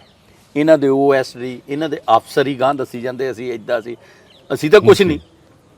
ਪਰ ਤਕਲੀਫ ਸਿਰਫ ਆਪੋਜੀਸ਼ਨ ਨੂੰ ਆ ਕਿ ਜਿਹਨੇ ਪੰਜਾਬ ਨੂੰ ਲੁੱਟਿਆ ਤੇ ਕੁੱਟਿਆ। ਤੁਸੀਂ ਦੇਖੋ ਜਿੰਨੀਆਂ ਅਸੀਂ ਪੋਸਟਾਂ ਫਿਲ ਕੀਤੀਆਂ, ਮੇਰੇ ਏਰੀਏ 'ਚ ਕਾਫੀ ਲੋਕਾਂ ਨੂੰ ਜੋਬਾਂ ਮਿਲੀਆਂ ਸਰਕਾਰੀ, ਜਿੰਨੀਆਂ ਫਿਲ ਕੀਤੀਆਂ ਆ ਇੰਨੀਆਂ ਤਾਂ ਇਹ ਇਲੈਕਸ਼ਨ ਦੇ ਟਾਈਮ ਵੀ ਨਹੀਂ ਕਰਦੇ ਸੀਗੇ। ਹੱਲੇ 4.5 ਸਾਲ ਪਏ 5 ਸਾਲ ਆਪਣੇ 4 ਸਾਲ ਦੇ ਕਰੀਬ ਇਲੈਕਸ਼ਨ ਨੂੰ। ਅਸੀਂ ਤਾਂ ਉਹ ਗਰਾਊਂਡ ਲੈਵਲ ਤੇ ਹੁਣੇ ਹੀ ਕੰਮ ਕਰਦੇ ਹਾਂ। ਲੋਕ ਇੱਕ ਖੁਸ਼ ਆ, ਤਹਿਸੀਲੇ ਚਲ ਜਾਓ, ਲੋਕ ਸਾਨੂੰ ਦੱਸਦੇ ਆ ਕੇ ਵੀ ਭਾਜੀ ਇੱਕ ਗੱਲ ਆ ਵੀ ਪੈਸਾ ਤਾਂ ਕੋਈ ਨਹੀਂ ਲੱਗਦਾ ਪਰ ਦੁਖੀ ਹਿਰਦੇ ਨਾਲ ਸਾਈਨ ਕਰਦੇ ਆ। ਠੀਕ ਹੈ ਨਾ, ਲੋਕ ਜਦੋਂ ਸਾਡੇ ਨਾਲ ਆ ਨਾ, ਅਸੀਂ ਵੀ ਤਦੇ ਸੁਧਾਰ ਕਰ ਸਕਦੇ, ਇਕੱਲੇ ਤਾਂ ਅਸੀਂ ਵੀ ਨਹੀਂ ਕਰਨਾ। ਅਸੀਂ ਜੋ ਰੌਲਾ ਤੁਹਾਡੇ ਆ ਚੈਨਲ ਤੇ ਮੈਂ ਪਾਈ ਜਾਂਦਾ ਕਰਪਸ਼ਨ ਬੰਦ ਹੋ ਗਏ, ਜਿੰਨਾ ਚਿਰ ਸਾਨੂੰ ਲੋਕ ਨਹੀਂ ਨਾ ਆ ਕੇ ਦੱਸਦੇ ਉਹਨਾਂ ਚਿਰ ਗੱਲ ਨਹੀਂ ਬਣਨੀ। ਤੁਹਾਡੀ ਮੈਂ ਗੱਲ ਨਾਲ ਬਿਲਕੁਲ ਐਗਰੀ ਹਾਂ ਕਿ ਜਿਹੜੀ ਚੀਜ਼ ਵੀ ਕਰਦੇ ਆ ਗਰਾਊਂਡ ਲੈਵਲ ਤੇ ਜਿੰਨਾ ਚਿਰ ਅਸੀਂ ਉਹਨੂੰ ਨਹੀਂ, ਤੁਸੀਂ ਦੇਖੋ ਮੇਰਾ ਤਾਂ ਡਿਪਾਰਟਮੈਂਟ ਨਹੀਂਗਾ ਜੀ, ਨਾ ਮੇਰੇ ਤੋਂ ਕੋਈ ਡਿਪਾਰਟਮੈਂਟ ਆ, ਮੈਂ ਤਾਂ ਐਗਰੀਕਲਚਰ ਕਮੇਟੀ ਦਾ ਮੈਂਬਰ ਹਾਂ। ਮੈਂ ਕਿਸਾਨਾਂ ਦੀਆਂ ਕੱਲ ਮੀਟਿੰਗਾਂ ਇੱਥੇ ਕੀਤੀਆਂ, ਸੱਦ ਰਹੇ ਆ, ਉਹਨਾਂ ਨੂੰ ਦੱਸ ਰਹੇ ਆ। ਪਹਿਲਾਂ ਕੀ ਹੁੰਦਾ ਸੀ, ਐਗਰੀਕਲਚਰ ਦੇ ਵਿੱਚ 5 ਲੋਕ ਜਿਹੜੇ 10 ਲੋਕ ਆ ਬੜੇ ਬੜੇ ਘਰਾਣੇ ਵਾਲੇ, ਉਹਨਾਂ ਨੂੰ ਮੀਟਿੰਗ ਦੇ ਵਿੱਚ ਸੱਦਦੇ ਸੀ, ਉਹਨਾਂ ਨੂੰ ਹੀ ਗਵਰਨਮੈਂਟ ਵੱਲੋਂ ਮਿਲ ਰਹੀਆਂ ਜਿਹੜੀਆਂ ਫੈਸਿਲਿਟੀਆਂ ਸੀ ਉਹਨਾਂ ਨੂੰ ਪ੍ਰੋਵਾਈਡ ਕਰਾਉਂਦੇ ਸੀ। ਸਾਡੀ ਥਿੰਕ ਹੋ ਰਿਹਾ, ਅਸੀਂ ਕਹਿੰਦੇ 1 ਤੋਂ ਲੈ ਕੇ 10 ਏਕੜ ਤੱਕ ਨੂੰ ਅਸੀਂ ਕਿੱਦਾਂ ਬਚਾਉਣਾ, ਅਸੀਂ ਉਧਰ ਨੂੰ ਤੁਰੇ ਹੋਏ ਹਾਂ। ਸਰ, ਜਿਹੜੀ ਆਮ ਤੌਰ ਤੇ ਅਸੀਂ ਦੇਖਦੇ ਹਾਂ ਕਿ ਸਰਕਾਰ ਲੋਕਾਂ ਨੂੰ ਖੁਸ਼ ਕਰਨ ਵਾਸਤੇ ਪਲੀਜ਼ ਦੀ ਪਾਲਿਸੀ ਦੇ ਉੱਤੇ ਚੱਲਦੀ, ਔਰ ਉਹਦੇ ਨਾਲ ਕਿਤੇ ਨਾ ਕਿਤੇ ਅਗਰ ਅਸੀਂ ਗੱਲ ਕਰੀਏ ਕਿ ਧਰਨੇ ਜਿਹੜੇ ਆ, ਪ੍ਰਦਰਸ਼ਨ ਸੜਕਾਂ ਦੇ ਉੱਤੇ ਲੋਕ ਛੋਟੀਆਂ ਡਿਮਾਂਡਸ ਨੂੰ ਲੈ ਕੇ ਬਲੌਕ ਕਰ ਦੇਣੀਆਂ, ਰੇਲ ਗੱਡੀਆਂ ਰੋਕ ਦੇਣੀਆਂ, ਇਹਦੇ ਨਾਲ ਆਮ ਜਨਤਾ ਦੀ ਪਰੇਸ਼ਾਨੀ ਸ਼ਾਇਦ ਬਹੁਤ ਜ਼ਿਆਦਾ ਵੱਧ ਜਾਂਦੀ, ਔਰ ਇੰਡਸਟਰੀ ਵੀ ਇਸ ਦੇ ਨਾਲ ਕਿਤੇ ਨਾ ਕਿਤੇ ਬਹੁਤ ਬੁਰੀ ਤਰ੍ਹਾਂ ਦੇ ਨਾਲ ਸਫਰ ਕਰ ਰਹੀ। ਸੋ ਇਹ ਇਸ਼ੂ ਨੂੰ ਤੁਸੀਂ ਕਿੱਦਾਂ ਐਡਰੈਸ ਕਰਦੇ ਹੋ? ਔਰ ਇਹ ਜਿਹੜਾ ਧਰਨੇ ਪ੍ਰਦਰਸ਼ਨ ਦੀ ਰਾਜਨੀਤੀ ਹੈ, ਆਮ ਤੌਰ ਤੇ ਇਹ ਵੀ ਧਾਰਨਾ ਕਿ ਸਰਕਾਰ ਦਾ ਸਮਰਥਨ ਹੁੰਦਾ ਕਿਤੇ ਨਾ ਕਿਤੇ, ਸੋ ਇਹਨੂੰ ਕਿੱਦਾਂ ਤੁਸੀਂ ਚੈਲੰਜ ਨੂੰ ਦੇਖੋ? ਕੋਈ ਸਰਕਾਰ ਨਹੀਂ ਚਾਹੁੰਦੀ ਸਾਡੇ ਖਿਲਾਫ ਧਰਨਾ ਲੱਗੇ। ਬਾਕੀ ਜਥੇਬੰਦੀਆਂ ਨੂੰ ਬਲੀਵ ਕਰਿਓ, ਪਹਿਲਾ ਮੁੱਖ ਮੰਤਰੀ ਸਾਹਿਬਾਨ ਆ ਜਿਹਨੇ 2.5 ਘੰਟੇ ਕਿਸਾਨਾਂ ਨੂੰ ਮੀਟਿੰਗ ਲਈ ਜੀ। ਅੱਜ ਤੱਕ ਤੁਸੀਂ ਦੇਖ ਲਓ, ਤੁਸੀਂ ਬੜੇ ਸਤਿਕਾਰਯੋਗ, ਬੜੇ ਲੰਮੇ ਸਮੇਂ ਤੋਂ ਤੁਸੀਂ ਇੱਧਰ ਚੱਲ ਰਹੇ ਹੋ। ਸੀਐਮ ਸਾਹਿਬ ਦਾ ਮਤਲਬ ਹੀ ਕੋਈ ਨਹੀਂ ਹੁੰਦਾ 5 ਮਿੰਟ ਤੋਂ ਵੱਧ ਗੱਲ ਬਹੁਤ ਅਰਜੈਂਟ ਜੀ। 2.5 ਘੰਟੇ ਸਾਡੇ ਸੀਐਮ ਸਾਹਿਬ ਮਾਨ ਸਾਹਿਬ ਨੇ ਕਿਸਾਨਾਂ ਨੂੰ ਦਿੱਤੇ, ਇੰਡਸਟਰੀ ਨੂੰ ਦੇ ਰਹੇ ਆ, ਇੰਡਸਟਰੀ ਵਾਲਿਆਂ ਨੂੰ ਬੁਲਾ ਰਹੇ ਆ। ਮਿੱਲਾਂ ਦਾ ਤੁਹਾਡੇ ਸਾਹਮਣੇ ਕਿਸਾਨਾਂ ਨੇ ਮੰਗ ਰੱਖੀ ਸੀ, 300 ਕਰੋੜ ਰੁਪਈਆ ਪੈਂਡਿੰਗ ਸੀ ਜੀ। 7 ਤਰੀਕ ਤੱਕ ਅਸੀਂ ਵਾਅਦਾ ਕੀਤਾ ਜੀ, 200 ਕਰੋੜ ਅਸੀਂ ਪਾ ਚੁੱਕੇ ਹਾਂ, 100 ਕਰੋੜ 2-3 ਦਿਨਾਂ ਦੇ ਵਿੱਚ ਅਸੀਂ ਪਾ ਦੇਣਾ। ਔਰ ਉਹਨਾਂ ਕਿਸਾਨਾਂ ਦਾ ਸਰਕਾਰੀ ਮਿੱਲਾਂ ਵੱਲ ਜਿੰਨਾ ਬਕਾਇਆ ਸਾਰਾ ਕਲੀਅਰ ਕਰ ਦੇਣਾ ਜੀ। ਇਹ ਬੜੀ ਵੱਡੀ ਇੱਕ ਕਹਿ ਲਓ ਅਚੀਵਮੈਂਟ ਹੈ ਕਿ ਪਿੱਛੇ ਅਸੀਂ ਦੇਖਦੇ ਰਹੇ ਹਾਂ। ਸੋ ਮੰਨ ਕੇ ਚੱਲੀਏ ਕਿ ਆਉਣ ਵਾਲੇ ਸਮੇਂ ਵਿੱਚ ਸਾਨੂੰ ਸੜਕਾਂ ਦੇ ਉੱਤੇ ਸ਼ਾਇਦ ਲੋਕੀ ਧਰਨਾ ਪ੍ਰਦਰਸ਼ਨ ਕਰਦੇ ਨਜ਼ਰ ਨਹੀਂ ਆਉਣਗੇ। ਬਿਲਕੁਲ ਨਹੀਂ ਆਉਣਗੇ। ਸਿਰਫ ਆਉਣਗੇ ਤਾਂ ਰਾਜਨੀਤੀ ਤੋਂ ਪ੍ਰੇਰਿਤ ਲੋਕ, ਜਿੱਦਾਂ ਆਪੋਜੀਸ਼ਨਾਂ ਵਾਲੇ ਬੰਦੇ ਭੇਜ ਕੇ ਜਾਂ ਕਿੱਦਾਂ। ਹੁਣ ਫਗਵਾੜੇ ਤੁਹਾਡੇ ਲੱਗਾ ਹੋਇਆ ਆ ਜੀ, ਉਹਨਾਂ ਦੀ ਮੰਗ ਸੀਗੀ ਕਿ ਉੱਥੇ ਜਿਹੜਾ ਕਿਸਾਨਾਂ ਦਾ 79 ਕਰੋੜ ਰੁਪਈਆ ਆ ਉਹ ਪੈਂਡਿੰਗ ਹੈ ਮਿੱਲ ਵੱਲ। ਮਿੱਲ ਹੈਗੀ ਲਿਮਟਿਡ ਕੰਪਨੀ ਜੀ। ਸਰਕਾਰ ਨੇ ਉਪਰਾਲਾ ਕੀਤਾ, ਉਹਨਾਂ ਦੀ ਹਰਿਆਣੇ ਦੇ ਵਿੱਚ ਪ੍ਰਾਪਰਟੀ ਸੀ, 30 ਕਰੋੜ ਦੀ ਪ੍ਰਾਪਰਟੀ ਸੀ। ਮੇਰੇ ਖਿਆਲ ਉਹ ਅੱਜ ਕੱਲ ਇਹਨਾਂ ਦੇ ਅਕਾਊਂਟਾਂ 'ਚ ਉਹ ਪੈਸੇ ਪੈ ਜਾਣੇ, ਕਿਉਂਕਿ ਉਹ ਚੈੱਕ ਆ ਗਿਆ ਸੀ, ਅਕਾਊਂਟ ਖੋਲ੍ਹਤੇ ਸੀਗੇ। ਜਿਹੜਾ 40,000 ਹੈ, ਕਿਸਾਨਾਂ ਨੂੰ ਸਮਝਣਾ ਚਾਹੀਦਾ ਜਿਹੜੀ ਉਹ ਇੰਡਸਟਰੀ ਆ, ਸ਼ੂਗਰ ਮਿਲ ਆ, ਉਹ ਲਿਮਟਿਡ ਕੰਪਨੀ ਆ ਭਾਈ। ਸਰਕਾਰ ਇਹ ਥੋੜ੍ਹਾ ਸਰਕਾਰ ਹੈ ਤੇ ਜਿਹਦੀ ਮਰਜ਼ੀ ਪ੍ਰਾਪਰਟੀ ਤੇ ਕਬਜ਼ਾ ਕਰ ਲਵੇ। ਕੋਈ ਤਰੀਕਾ ਆ, ਕੋਈ ਕਾਨੂੰਨ ਆ। ਵਿਦਆਊਟ ਰੀਜ਼ਨ ਆਪਾਂ ਜਿਹੜਾ ਨਾ ਕੰਮ ਕਰਦੇ ਆ। ਮੇਰੀ ਤੁਹਾਡੇ ਚੈਨਲ ਰਾਹੀਂ ਵੀ ਬੇਨਤੀ ਆ, ਦੇਖੋ ਜਾਂ ਤਾਂ ਅਸੀਂ ਸੁਣਦੇ ਨਾ ਹੋਈਏ ਜੀ, ਜਾਂ ਅਸੀਂ ਤੁਹਾਡੀ ਗੱਲ ਤੇ ਗੌਰ ਕਰਨ ਦੀ ਤੁਹਾਨੂੰ ਕਹੀਏ ਨਾ, ਪਰ ਟਾਈਮ ਤਾਂ ਦੇ ਦਿਓ ਜੀ, ਟਾਈਮ ਤਾਂ ਦਿਓ ਨਾ। ਦੇਖੋ 300 ਕਰੋੜ ਦੀ ਤੁਸੀਂ ਮੰਗ ਰੱਖੀ ਸੀ, ਕਿਸਾਨਾਂ ਦਾ ਬਕਾਇਆ ਜੀ। ਅਸੀਂ ਕਿਹਾ ਠੀਕ ਆ, 7 ਤਰੀਕ ਨਿਸ਼ਚਿਤ ਕਰਤੀ ਸੀ, ਉਹ ਅਸੀਂ ਉਹਦੇ ਤੇ ਵਚਨਬੱਧ ਹਾਂ ਜੀ। ਇੱਕ ਕਿਉਂਕਿ ਭ੍ਰਿਸ਼ਟਾਚਾਰ ਦੇ ਨਾਲ ਬਹੁਤ ਵੱਡਾ ਮੁੱਦਾ ਜਿਹੜਾ ਅਕਸਰ ਅਸੀਂ ਦੇਖਦੇ ਹਾਂ, ਕਾਂਗਰਸ ਦੇ ਬਹੁਤ ਸਾਰੇ ਸਾਬਕਾ ਮੰਤਰੀ ਇਸ ਵੇਲੇ ਕੋਈ ਜੇਲ੍ਹ ਦੇ ਵਿੱਚ ਆ, ਕੁਝ ਜ਼ਮਾਨਤ ਤੇ ਹੈ, ਲੇਕਿਨ ਕਈ ਐਸੇ ਮੰਤਰੀ ਆ ਜਿਨ੍ਹਾਂ ਨੇ ਭਾਰਤੀ ਜਨਤਾ ਪਾਰਟੀ ਜੁਆਇਨ ਕਰ ਲਈ। ਇੱਦਾਂ ਲੱਗਦਾ ਕਿ ਇਹ ਸਰਕਾਰ ਉਹਨਾਂ ਨੂੰ ਕਲੀਨ ਚਿੱਟ ਦਿੰਦੀ ਜਾ ਰਹੀ। ਸੋ ਇਹ ਜਿਹੜਾ ਇੱਕ ਵਿਰੋਧਾਭਾਸ ਹੈ, ਇਹਨੂੰ ਤੁਸੀਂ ਕਿੱਦਾਂ ਦੇਖੋ? ਜਿਹੜੀ ਨਾ ਭਾਜਪਾ ਦੀ ਵੀ ਨੀਤੀ ਆ ਜੀ, ਠੀਕ ਆ, ਸਾਡੇ ਪ੍ਰਧਾਨ ਮੰਤਰੀ ਨੇ, ਸਤਿਕਾਰ ਕਰਦੇ ਆ ਜੀ। ਜਿਹੜੇ ਛੱਟੇ ਬੰਦੇ ਆ, ਜਿਹੜੇ ਭ੍ਰਿਸ਼ਟ ਬੰਦੇ ਆ, ਜਦੋਂ ਉਧਰ ਚੱਲ ਜਾਂਦੇ ਉਹ ਸਾਫ਼ ਹੋ ਜਾਣਗੇ ਜੀ। ਕਿਹੜੀ ਗੰਗਾ ਦੇ ਵਿੱਚ ਨਲਾ ਕੇ ਲਿਆਉਣੇ ਵੀ? ਸੋਚ ਤਾਂ ਉਹੀ ਹੈ ਨਾ ਜੀ।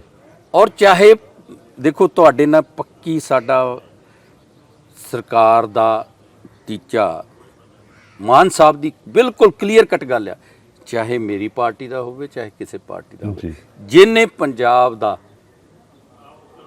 ਧਨ ਚੋਰੀ ਕੀਤਾ, ਪੰਜਾਬ ਨੂੰ ਬੇੜਾ ਗਰਕ ਕਰਨ ਵਾਲਿਆਂ ਦੇ ਵਿੱਚ ਲੈਣ 'ਚ ਆ, ਮੈਂ ਨਹੀਂ ਬਖਸ਼ੂਗਾ, ਜੀ ਨਾ ਬਖਸ਼ੇ ਜਾਣੇ ਆ। ਆਉਣ ਵਾਲੇ ਸਮੇਂ 'ਚ ਵੀ ਦੇਖ ਲਿਓ, ਹੱਲੇ ਤਾਂ ਸ਼ੁਰੂਆਤ ਆ ਜੀ, ਹੱਲੇ ਤਾਂ ਸ਼ੁਰੂਆਤ ਆ।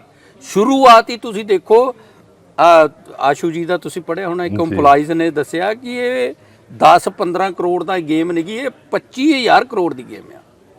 ਜੀ ਪੰਜਾਬ ਤਰੱਕੀ ਕਿੱਦਾਂ ਕਰ ਜਾਂਦਾ? 3 ਮਹੀਨਿਆਂ ਦੇ ਵਿੱਚ ਮੰਤਰੀ ਬਣ ਕੇ 40 ਤੋਂ 50 ਕਰੋੜ ਦੀ ਮਾਈਨਿੰਗ। ਪੰਜਾਬ ਤਰੱਕੀ ਕਿੱਦਾਂ ਕਰ ਜਾਂਦਾ? ਇਹ ਤਾਂ ਸ਼ੁਕਰ, ਮੈਂ ਕਈ ਵਾਰੀ ਸੋਚਦਾ ਕਿ ਜੋ ਇਹ ਪ੍ਰਮਾਤਮਾ ਦੀ ਕਲਾ ਹੋਈ ਆ, ਨਹੀਂ ਤਾਂ ਇੱਕ ਮਾਂ ਸਕੂਲ ਦੇ ਵਿੱਚ ਪੋਚੇ ਲਾਉਂਦੀ ਹੋਵੇ, ਉਹਦਾ ਮੁੰਡਾ ਮੁੱਖ ਮੰਤਰੀ ਨੂੰ ਹਰਾ ਕੇ ਵਿਧਾਨ ਸਭਾ 'ਚ ਲੋਕ ਭੇਜ ਦੇਣ, ਇਹ ਉਸ ਮਾਲਕ ਦਾ ਕ੍ਰਿਸ਼ਮਾ, ਨਹੀਂ ਤਾਂ ਹੋਰ ਕੀ ਆ ਭਾਈ। ਲੋਕਾਂ ਨੇ ਇਸ ਚੀਜ਼ ਨੂੰ ਅਗਰ ਅਸੀਂ ਇਸ ਤਰ੍ਹਾਂ ਦੇਖੀਏ ਕਿ ਇੱਕ ਬਹੁਤ ਵੱਡਾ ਵਿਸ਼ਵਾਸ ਵਿਅਕਤ ਕੀਤਾ ਇੱਕ ਆਮ ਇਨਸਾਨ ਦੇ ਉੱਤੇ। ਚੈਲੰਜ ਬਹੁਤ ਵੱਡਾ, ਔਰ ਕਈ ਨਾ ਕਈ ਇਹ ਚੁਣੌਤੀ ਵੀ ਤੁਹਾਡੇ ਲਈ ਬਹੁਤ ਵੱਡੀ। ਇੱਕ ਜਿਹੜੀ ਪਾਲਿਸੀ ਅਸੀਂ ਔਰਤਾਂ ਦਾ ਬੱਸ ਵਿੱਚ ਫ੍ਰੀ ਸਫ਼ਰ ਕਰਨਾ, ਇਸ ਦੇ ਨਾਲ ਕਈ ਕਿੰਤੂ ਪਰੰਤੂ ਇਸ ਤਰ੍ਹਾਂ ਵੀ ਜੁੜੇ ਆ ਕਿ ਇੱਕ ਆਦਮੀ ਅਗਰ 15,000 ਰੁਪਇਆ ਤਨਖਾਹ ਲੈਂਦਾ ਤੇ ਉਹ ਤਾਂ ਕਿਰਾਇਆ ਖਰਚਦਾ, ਇੱਕ ਲੇਡੀ ਸਰਕਾਰੀ ਜੌਬ 'ਚ ਉਹ 1.25 ਲੱਖ ਰੁਪਇਆ ਤਨਖਾਹ ਤੇ ਆਧਾਰ ਕਾਰਡ ਦਿੰਦੀ ਹੈ। ਇਹਨੂੰ ਕਿੱਦਾਂ ਰਿਵਿਊ ਕਰਨ ਦੀ ਲੋੜ ਆ, ਜਾਂ ਕਿਉਂਕਿ ਟਰਾਂਸਪੋਰਟ ਇੰਡਸਟਰੀ ਵੀ ਇਹਦੇ ਨਾਲ ਹਿੱਟ ਹੋ ਰਹੀ ਕਿਤੇ ਨਾ ਕਿਤੇ, ਦੇਖੋ ਇਹਨੂੰ ਤੁਸੀਂ ਕਿੱਦਾਂ? ਅਸੀਂ ਇਹਦੇ ਤੇ ਬਹੁਤ ਵੱਡੇ ਲੈਵਲ ਤੇ ਇਹਦੇ ਤੇ ਸੋਚ ਰਹੇ ਹਾਂ ਜੀ। ਤੁਹਾਡੀ ਬਿਲਕੁਲ ਗੱਲ ਸਹੀ ਆ। ਸਾਡੇ ਕੋਲ ਵੀ ਬਹੁਤ ਕੰਪਲੇਂਟਾਂ ਆਉਂਦੀਆਂ ਜੀ, ਇੱਕ ਇਸਤਰੀ ਆ ਉਹ 80-90 ਹਜ਼ਾਰ ਤਨਖਾਹ ਲੈ ਰਹੀ, ਉਹ ਵੀ ਫ੍ਰੀ ਜਾ ਰਹੀ ਜੀ। ਟਰਾਂਸਪੋਰਟ ਮੰਤਰੀ ਸਾਹਿਬ ਦੇ ਵੀ ਧਿਆਨ 'ਚ ਆ, ਵੱਖ-ਵੱਖ ਸਮੇਂ ਤੇ ਮੀਟਿੰਗਾਂ ਵੀ ਹੁੰਦੀਆਂ ਰਹਿੰਦੀਆਂ, ਜਥੇਬੰਦੀਆਂ ਵੀ ਮਿਲਦੀਆਂ ਰਹਿੰਦੀਆਂ, ਟਰਾਂਸਪੋਰਟ ਕਮਿਸ਼ਨਰ ਸਾਹਿਬ ਨੂੰ ਮਿਲਦੀਆਂ, ਪ੍ਰਿੰਸੀਪਲ ਸੈਕਟਰੀ ਸਾਹਿਬ ਨੂੰ, ਇਹਦੇ ਤੇ ਵਿਚਾਰ ਚੱਲ ਰਹੀ ਜੀ। ਇਹ ਆਉਣ ਵਾਲੇ ਸਮੇਂ 'ਚ ਥੋੜੇ ਸਮੇਂ ਦੇ ਵਿੱਚ ਹੀ ਉਹ ਚੰਗੀ ਪਾਲਿਸੀ ਲਿਆ ਕੇ ਅਸੀਂ ਨਾ ਤੇ ਰਿਵਿਊ ਕਰ ਰਹੇ ਹਾਂ, ਜਲਦੀ ਕਰਾਂਗੇ, ਲੋੜ ਆ। ਸੋ ਕਿਉਂਕਿ ਰਿਵਿਊ ਦੇ ਨਾਲ ਹੀ ਸਰਕਾਰਾਂ ਅੱਗੇ ਵੱਧਦੀਆਂ।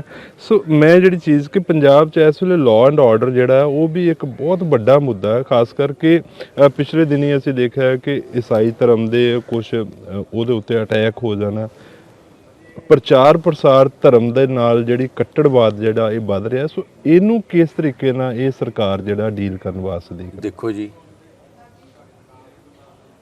ਹਰੇਕ ਧਰਮ ਸਤਿਕਾਰਯੋਗ ਜੀ, ਹਰੇਕ ਧਰਮ ਸਤਿਕਾਰਯੋਗ ਆ। ਸਾਨੂੰ ਹਰੇਕ ਧਰਮ ਦੀ ਰਿਸਪੈਕਟ ਕਰਨੀ ਚਾਹੀਦੀ ਹੈ ਜੀ, ਭਾਈਚਾਰੇ ਨੂੰ ਕਾਇਮ ਰੱਖਣਾ ਚਾਹੀਦਾ।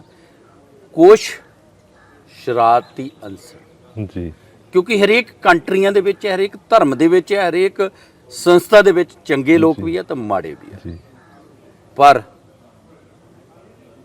ਮਾੜੇ ਲੋਕ ਜਿਹੜੇ ਆ, ਸ਼ਰਾਰਤੀ ਲੋਕ ਆ, ਰਾਜਨੀਤਿਕ ਤੋਂ ਪ੍ਰੇਰਿਤ ਹੋ ਕੇ ਕਈ ਵਾਰੀ ਸੋਭਾ ਕਰਨੇ ਨੂੰ ਇਹ ਕੰਮ ਕਰਦੇ ਆ। ਅਸੀਂ ਕਰੜੇ ਹੱਥੀ ਲਵਾਂਗੇ, ਕਿਸੇ ਨੂੰ ਬਖਸ਼ਾਂਗੇ ਨਹੀਂ। ਮਸੀਹ ਭਾਈਚਾਰੇ ਦੀ ਤੁਸੀਂ ਗੱਲ ਕੀਤੀ, ਸਾਡੇ ਆਪਣੀ ਆ ਜੀ, ਕਿਸੇ ਦੇ ਮੂੰਹ ਤੇ ਨਹੀਂ ਲਿਖਿਆ ਜੀ, ਕਿਸੇ ਦਾ ਵੱਖਰਾ ਬਲੱਡ ਨਹੀਂਗਾ ਜੀ, ਕਿਸੇ ਦਾ ਵੱਖਰਾ ਬਲੱਡ ਨਹੀਂ।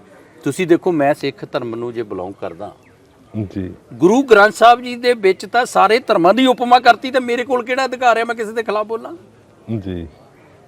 ਤਦੇ ਹੀ ਅਸੀਂ ਲੋਕਾਂ ਨੂੰ ਕਹਿੰਦੇ ਆ, ਚਾਹੇ ਕੋਈ ਈਸਾਈ ਧਰਮ ਆ, ਚਾਹੇ ਕੋਈ ਗੀਤਾ ਨੂੰ ਮੰਨਦਾ, ਚਾਹੇ ਕੁਰਾਨ ਨੂੰ ਮੰਨਦਾ, ਚਾਹੇ ਗੁਰੂ ਗ੍ਰੰਥ ਸਾਹਿਬ ਜੀ ਨੂੰ ਕੋਈ ਮੰਨਦਾ, ਜੀ। ਲੇਕਿਨ ਲੋਕੋ, ਜਿੰਨਾ ਚਿਕਰ ਅਸੀਂ ਮੰਨਦੇ ਅਸੀਂ ਜ਼ਰੂਰ ਆ, ਪਰ ਜਿੰਨਾ ਚਿਕਰ ਅਸੀਂ ਉਹਨਾਂ ਨੂੰ ਪੜ੍ਹ ਕੇ ਉਹਨਾਂ ਦੀ ਨਹੀਂ ਨਾ ਮੰਨਣੀ, ਉਹਨਾਂ ਚਿਕਰ ਸਾਡੇ ਹਾਲਾਤ ਠੀਕ ਨਹੀਂ ਰਹਿਣੇ। ਜੀ। ਸੋ ਪੜ੍ਹ ਕੇ ਵਿਚਾਰ ਕਰਨ ਦੀ ਲੋੜ ਆ। ਜੀ। ਕਿਹੜਾ ਧਰਮ ਕਹਿੰਦਾ? ਦੱਸੋ, ਕੋਈ ਧਰਮ ਕਹਿੰਦਾ ਕਿਸੇ ਨੂੰ ਮਾਰ ਦਿਓ? ਬਹੁਤ ਵੱਡਾ ਮੁੱਦਾ ਹੈ ਕਿ ਪੰਜਾਬ ਦੇ ਵਿੱਚ ਜਿਹੜਾ ਇਸ ਤਰ੍ਹਾਂ ਦਾ ਤਣਾਅ ਵੀ ਜਿਹੜਾ ਸਾਨੂੰ ਦੇਖਣ ਨੂੰ ਮਿਲਦਾ। ਸਰ, ਸਰਕਾਰ ਨੇ ਬਹੁਤ ਸਾਰੀਆਂ ਘੋਸ਼ਣਾਵਾਂ ਵਿੱਚ, ਜਿਸ ਤਰ੍ਹਾਂ ਅਸੀਂ 16 ਮੈਡੀਕਲ ਕਾਲਜ ਖੋਲ੍ਹਣੇ ਜੀ, ਇਹ ਚੀਜ਼ਾਂ ਮਟੀਰੀਅਲਾਈਜ਼ ਹੋਣ ਨੂੰ ਸ਼ਾਇਦ ਬਹੁਤ ਸਮਾਂ ਲੱਗੇਗਾ, ਲੇਕਿਨ ਪ੍ਰਚਾਰ ਪ੍ਰਸਾਰ ਇਸ ਤਰੀਕੇ ਨਾਲ ਹੋ ਰਿਹਾ ਕਿ ਸ਼ਾਇਦ ਇਹ ਚੀਜ਼ਾਂ ਸੰਭਵ ਹੋ ਗਈਆਂ। ਜਿਹੜੇ ਮੌਜੂਦਾ ਸਾਡੇ ਹੈਗੇ ਆ ਸੰਸਥਾਨ, ਸੰਗਰੂਰ ਦਾ ਮੈਡੀਕਲ ਕਾਲਜ ਵੀ, ਉਹਦਾ ਫਾਊਂਡੇਸ਼ਨ ਵੀ ਕਿਤੇ ਨਾ ਕਿਤੇ ਕੰਟਰੋਵਰਸੀ 'ਚ ਆ ਗਿਆ। ਹੁਸ਼ਿਆਰਪੁਰ ਦਾ ਮੈਡੀਕਲ ਕਾਲਜ ਵੀ ਬਹੁਤ ਦੇਰ ਦਾ ਪਾਈਪਲਾਈਨ ਦੇ ਵਿੱਚ ਹੈ। ਇਹਨੂੰ ਤੁਸੀਂ ਕਿੱਦਾਂ ਦੇਖਦੇ ਹੋ ਕਿ ਇਹ ਚੀਜ਼ਾਂ ਕਿੱਦਾਂ ਪੋਸੀਬਲ ਹੈਗੀ? ਇਹ ਦੇਖੋ ਇਹ ਲਿਆਂਦਾ ਕਿ ਨਹੀਂ ਜੀ ਇਸ ਸਿਸਟਮ ਦੇ ਵਿੱਚ ਸਾਡੇ ਇੱਥੇ ਕਾਲਜ ਬਣ ਗਿਆ, ਸੀਐਮ ਸਾਹਿਬ ਉਦਘਾਟਨ ਕਰਕੇ ਗਏ, ਚੰਨੀ ਸਾਹਿਬ, ਜੀ ਉਦਘਾਟਨ ਹੋਇਆ ਇਸ ਤਰ੍ਹਾਂ, ਸਟਾਫ ਕੋਈ ਦਿੱਤਾ ਨਹੀਂ ਗਿਆ। 2-4 ਸਾਡੇ ਇਥੋਂ ਗਵਰਨਮੈਂਟ ਕਾਲਜ ਟਾਂਡੇ ਤੋਂ ਸਟਾਫ ਲੈ ਗਿਆ, 2-4 ਜੀ ਹੁਸ਼ਿਆਰਪੁਰ ਸਟਾਫ ਲੈ ਗਏ। ਇੰਨਾ ਪੈਸਾ ਉਸ ਬਿਲਡਿੰਗ ਤੇ ਲੱਗਾ। ਅਸੀਂ ਹੁਣ 68 ਲੱਖ ਰੁਪਈਆ ਹੋਰ ਲਿਆਂਦਾ, ਜੀ ਕਿਉਂਕਿ ਉਹਦੇ ਵਿੱਚ ਫਰਨੀਚਰ ਨਹੀਂ ਸੀ, ਕੁਛ ਹੋਰ ਸੀਗਾ ਹੀ ਨਹੀਂ। ਬਿਲਡਿੰਗ ਕਰਕੇ ਸਿਰਫ ਉਦਘਾਟਨ ਕਰਨ ਤੱਕ ਇਹਨਾਂ ਦੀ ਸਹਿਮਤੀ ਸੀ। ਕਈ ਸ਼ਹਿਰਾਂ ਦੇ ਵਿੱਚ, ਮੈਂ ਤੁਹਾਨੂੰ ਆਪਣੇ ਸ਼ਹਿਰਾਂ 'ਚ ਦੱਸਦਾ, ਇਹਨਾਂ ਦੀ ਸੋਚ ਦੀ ਮੈਂ ਬਲਿਹਾਰੇ ਜਾਂਦਾ। 10 ਸਾਲ ਪਹਿਲਾਂ ਜੇ ਕਿਤੇ ਸੀਵਰੇਜ 5 ਸਾਲ ਪਿਆ, ਉੱਥੇ 10 ਇੰਚੀ ਦੇ ਪਾਈਪ ਪਏ, ਤੇ ਜਿਹੜਾ ਪਿਛਲੇ ਸਾਲ ਪਿਆ ਉੱਥੇ 6 ਇੰਚੀ ਦੇ ਪਾਤੇ। ਆਬਾਦੀ ਵਧੀ ਔਰ ਘਟੀ। ਉਹਨਾਂ ਨੇ ਜੀ ਸਿਰਫ ਇਹ ਲੋਕਾਂ ਨੇ ਖਾਣ ਦਾ ਜਰੀਆ ਬਣਾਇਆ ਸੀ। 5 ਸਾਲ ਆ ਸਰਕਾਰ ਨੇ ਆ ਗਲੀ ਬਣਾਤੀ, ਨਾਲੀ ਬਣਾਤੀ, ਅਗਲੀ ਨੇ ਉਹ 19 ਕੀ ਲਿਮਟ ਹੀ ਨਹੀਂ ਰੱਖੀ ਹੋਈ ਸੀਗੀ।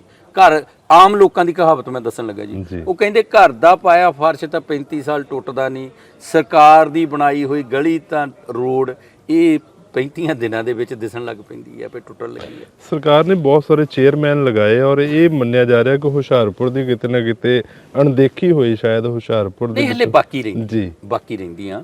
ਇੱਕ ਮੈਂ ਤੁਹਾਨੂੰ ਦੱਸਾਂ, ਜਿੰਨੇ ਵੀ ਚੇਅਰਮੈਨ ਲਾਏ ਗਏ ਆ ਨਾ, ਜੀ ਮੈਂ ਪਰਸਨਲੀ ਜਾਣਦਾ ਤਾਂ ਉਹਨਾਂ ਨੇ ਪਾਰਟੀ ਲਈ ਮਿਹਨਤ ਬਹੁਤ ਕੀਤੀ ਹੈ। ਜੀ ਆਮ ਘਰਾਂ ਦੇ ਲੋਕ ਹੈ ਜੀ, ਉਹ ਕੋਈ ਲੀਡਰਾਂ ਦੇ ਲੋਕ, ਕੋਈ ਸੁਣਿਆ ਵਿਧਾਇਕ ਦਾ ਮੁੰਡਾ ਲਾਇਆ, ਵਿਧਾਇਕ ਦਾ ਭਤੀਜਾ ਲਾਇਆ, ਉਹ ਲੋਕ ਲਾਏ ਗਏ ਆ ਜਿਨ੍ਹਾਂ ਨੇ ਆਮ ਆਦਮੀ ਪਾਰਟੀ ਨੂੰ ਖੜੇ ਕਰਨ ਦੇ ਵਿੱਚ ਆਪਣਾ ਯੋਗਦਾਨ ਪਾਇਆ।